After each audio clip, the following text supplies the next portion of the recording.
There are some Democrats so obsessed with their Trump derangement syndrome that this election cycle has broken their minds completely. And I think we could safely classify CNN's Kate Bolduan as one of those Democrats. Is it as crazy to you guys as it is to me that CNN tries to play like they're not partisan hacks? So anyway, CNN has their resident poll analyst on, and he's talking about Trump's approval rating compared to 2017 and now, and you guys gotta check out Kate's reaction. So as I was getting everything together for this video, this was actually on one of the top results on the Google search. Every inconvenient truth is hate speech, an emotional child's guide to accepting reality, and I thought it was just too perfect, man. TDS in full swing. CNN's Kate Bolduan struggles with reality as colleague reveals Trump's historic approval surge in second term. I have a really hard time believing this. I don't think any of us here are really surprised by another leftist not really being able to handle reality differing from their expectations. So CNN has a resident poll watcher, Harry Enton, and he comes in and he crunches the numbers and he updates them on the trends, and he's just a numbers guy, man. He's on their side. It's not like he's a Trump supporter. So they bring him on to update them about the trends, and I guess they don't like what he has to say. President Trump's approval ratings have reached historic highs at the onset of winning his second term, a phenomenon that has left some far-left personalities, including CNN's Kate Bolduan, visibly struggling to come to terms with the reality of Trump's enduring popularity. As Trump defies expectations and historical trends, Bolduan's skepticism seems to embody what many conservatives see as a severe case of Trump derangement syndrome. Oh, you mean like Jim Acosta, CNN's shining star of journalistic integrity? This is not Fox, Congressman. You can't just spin a tail and pull the wool over people's eyes. Yeah. This is CNN. This is the news. Oh my gosh. With Jim, we're leaving. Come on, Jim. Go. We're done. We hear from a lot of people who see these briefings as sort of happy talk briefings. And no happy talk today. You remember Donald Trump and his motley crew?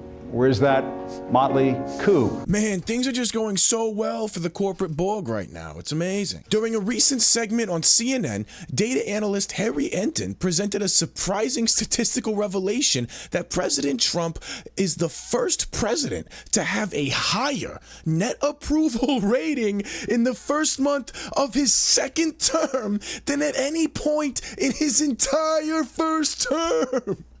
What?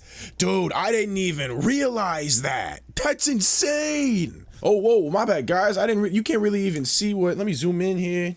How's that? That's a little better, right? You guys can see that a little better? CNN's resident data guru could not help but praise Trump after observing a rise in his approval rating Friday, 4 days into his presidency. Senior political data reporter Harry Enton called the occurrence proof Americans were already liking what they're seeing, even after the president's plentiful pardons. The polling from Reuters, Ipsos, showed Trump ending the week with what is undoubtedly his highest rating ever, a net favorability of 6 points. 8 years ago, the conservative had a rating of -3 points. To borrow a Trump phrase, this is big league-y joke. Okay, all right, I gotta see this lady's face right now. I haven't seen the video either, man. You and I, we're going through this together right now, dude. I am stoked, man. Look, the American people really like what they're seeing, at least compared to where Donald Trump started 8 years ago, right? All right, this is Donald Trump's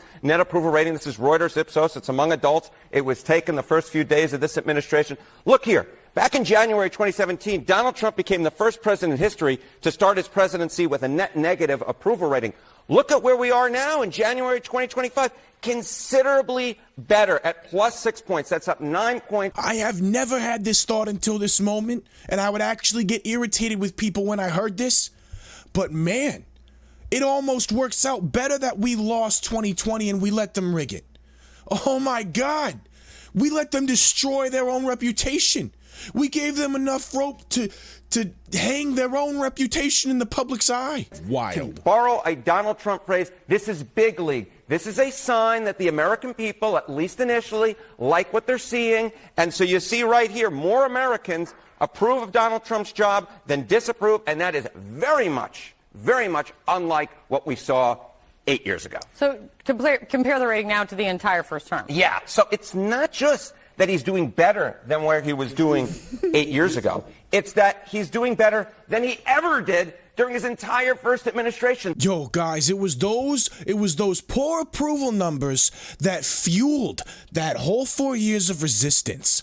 If they don't have those support, if they don't have those numbers behind them, are we about to have 4 years of an actual cohesive culture and ideology, people getting behind common sense solutions? Maybe, in a way, these last 4 years have desensitized a lot of normies to the kind of propaganda that the establishment relies on. So wow. I again look. He never was over +3. He was never over +3. The highest rating his highest ever net approval rating was +3 in March of. Your choice of photo is quite. He likes amazing. what he's seeing. Dude, she gets salty over the fact that he didn't pick some ugly mug picture of Trump. Are you kidding me, man? These people don't even realize how unpopular their perspective is and how detached it is. And now everybody knows. Even your analyst, your data cruncher analyst, CNN, knows. You guys notice too how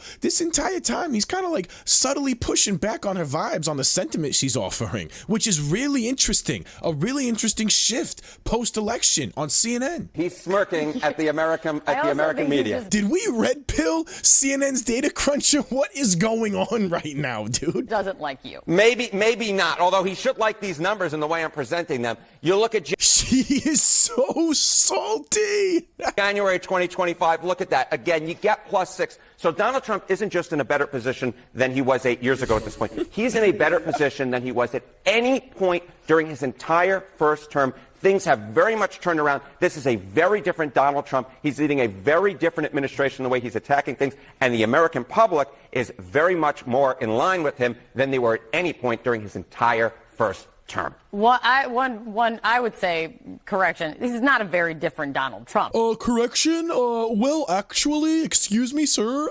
This is a very different Donald Trump as being viewed by voters in this in the way he's going about things with Susan Wiles leading things. I think he is, going at things in a much less disorganized fashion, much more organized. I am shocked right now that he just pushed back at her on that, on CNN. Take me back in history. Take you back in history. So it was so interesting to me that Donald Trump's first net approval rating of his second term is higher than his entire first term. And I was interested, has that ever happened? Has the second term net approval rating in the first month, have you ever had a higher rating than any net approval rating during the entire first term? Donald Trump is the only... I have a hard time believing this. Yo, she is so deeply, subconsciously distraught from what she is hearing that her vocal inflection literally sounds like a wheel about to fall off of an axle. I have a really hard time believing this. Oh my God, dude. This is 100% true. I went back. I love spreadsheets. Donald Trump's is the first guy ever whose net approval rating in the first month of his second term is higher than any rating that he had as an entire first term, Kate Baldwin. This is true. I don't make stuff up. The numbers are the numbers. You can see the disbelief on Bolduan's face as she struggles to comprehend the reality of Trump being more popular than ever, despite all the propaganda she and the fake news media have been feeding to the American public. The polls speak louder than the skeptics. A survey conducted by RMG Research / Napolitan Institute from January 20th to 23rd of 2025 shows an overwhelming approval rating of 57% against a disapproval rating of only 39%. Other polls, including those by Echelon Insights and Qantas Insights, corroborate this trend with figures consistently showing Trump well above the 50% mark. These numbers not only cement his status as a leader in tune with the aspirations of the American people, but also underscore the disconnect between the mainstream media's narrative and the on-ground reality. Yo, I'm gonna be real, man. This is blowing my mind as much as it's blowing Kate Baldwin's mind, dude. I'm so used to taking L's, man, since Ron Paul, every election, really, dude, that it's like, what is going on right now, dog? Like, this don't even feel real. And 2016 never got to feel like the big win because there was so much resistance everywhere, and it was so disorganized when Trump actually got in that it really just felt like he might be controlled opposition. So for us to be hitting the ground running like we are, yeah, my mind is just as blown as Kate's, dude, but from the opposite end of the spectrum. Eric Adams is about done with the Democrat Party, man. I'm wondering if he might switch party soon or something, dude. It's that bad. And AOC has been calling out the Dems too. Hey, thank you so much, guys. I'll see you on the next episode.